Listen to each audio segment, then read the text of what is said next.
Anthropic just released Opus 4.6, and in this video, we're going to be vibe coding with this new AI model. We're going to be testing out how good it is. We're going to be building a full application with Opus 4.6, and I'll teach you everything there is to know about this new AI model. So first, let's see what Anthropic has to say about Claude Opus 4.6.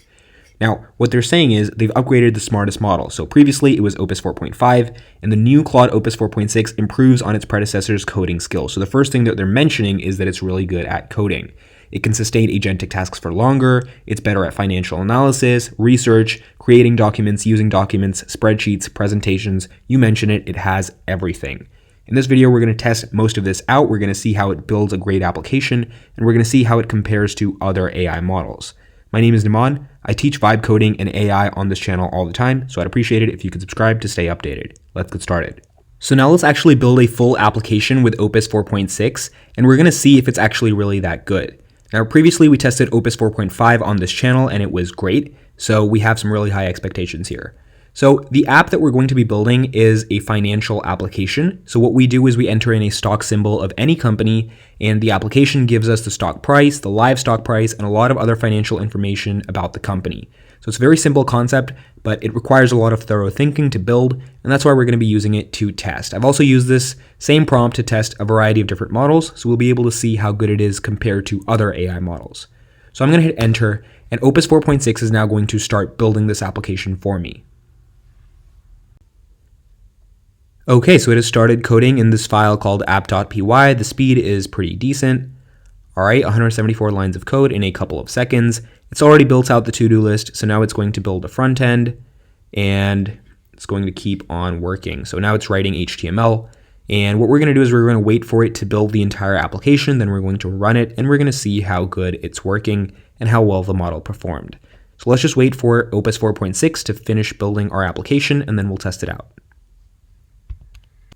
Okay, so within 5 minutes, Opus 4.6 has built this entire application for me, so let's see what it's saying, and then we'll test out the application.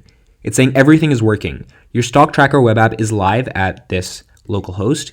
Here's what it includes. So it includes everything that we asked for in our prompt, as you can see right over here. So live stock price, interactive price chart with time period tab, so we can test it for different time periods, financial performance, analyst targets, company profile, quick start chips, and it gives us the entire project structure. So what I'm going to do is I'm going to run this application, and let's see how it looks and how it works.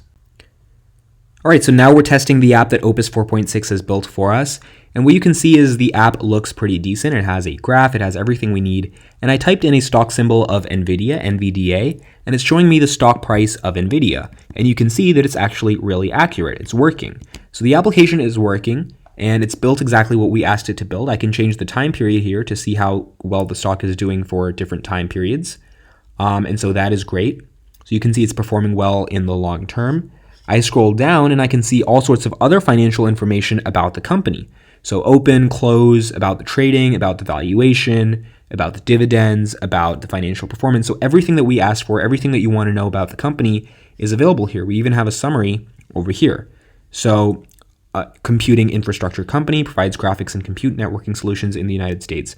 So this is great. We have a working application and it looks pretty decent. So if I try a different stock price here, something like TSLA for Tesla, and I hit enter, it gives me the real-time accurate data for the Tesla stock price. And it's a working application. It looks pretty decent. So this is pretty good from Opus 4.6. Compared to a lot of different AI coding models, it built this. It's a very nice, functional working application, a very clean build. Now I've switched to Opus 4.6 Max instead of Thinking, and what we're going to do now is we're going to see how well this performs at upgrading the UI. So what I'm going to do is I'm going to write a prompt telling the Opus 4.6 model to improve the UI significantly, and we're going to see how well that performs. All right, so you can see I gave it this prompt to make the UI much more advanced, much better looking, and it used glass morphism. It used a lot of things, and what we're going to do is we're going to test it out. So I'm going to head back over here, and I'm going to hit refresh, and what we can see is, wow, this looks much better. This is very, very professional, and this looks a lot better. So if I go for Amazon, and I click on Amazon, it should load the data for Amazon. And wow, this looks much better. So you can see that the data is still presented in a very professional manner, yet the UI looks much cleaner, much better, much more advanced. And so what we can see is that we have a really nice UI upgrade here as well. So the coding is definitely much better. It's very great.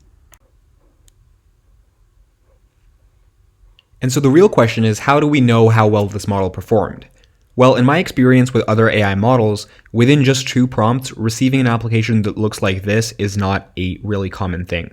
Whenever I've been using Opus 4.5, it takes multiple prompts to achieve this level of good-looking applications, working applications. So Opus 4.6 is definitely an upgrade. This was a very simple application, so there's not really too much to test here, but every single thing that we asked for, Opus 4.6 has accomplished that.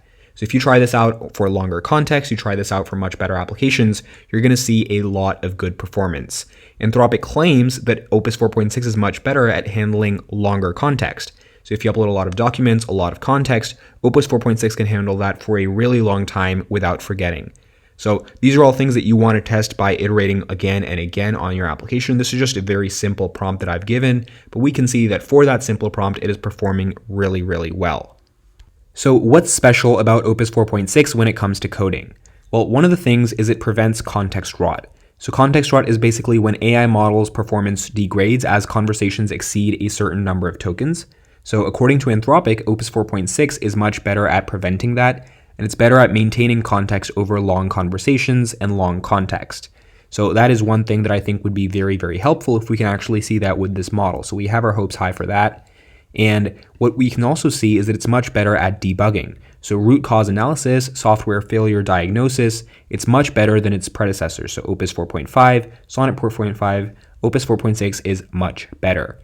Again, for cybersecurity, long-term coherence, multilingual coding, it's outperforming the predecessors in every single one of these tasks. This is all very great. Other than that, there's nothing much about coding. We have some new updates to the API, some new updates for the products. But for coding, these are the 2 major upgrades. One more thing that I think you guys should know and spend some time trying out are the effort levels. So if you recall when we were vibe coding, the second prompt was with max, and the first prompt was with high, which is the default effort level. And what this basically allows you to do is it allows you to apply different effort levels depending on the complexity of the task at hand. So if it's something like building out the entire application or anything that requires high reasoning, a lot of thought, and a lot of thorough, deep thinking, then you want to use some higher effort levels. But if it's something very simple, like changing the color of a button or adding an image, you can use lower effort levels, like low or medium or maybe even high. So that's exactly what they're talking about over here. And they're also encouraging developers to experiment with different options to find out what works best. So that's what we've done in this video, but at a very basic level. It's also saying that previously developers only had a binary choice between enabling or disabling extended thinking. But now you have multiple choices that you can play around with and see what works best for you. So with adaptive thinking, Claude can decide when deeper reasoning would be helpful based on the complexity of the task. The default effort level is high. The model uses extended thinking when useful, but you can adjust the effort level based on your choice. So these are 2 of the most important things with this new Opus 4.6 model.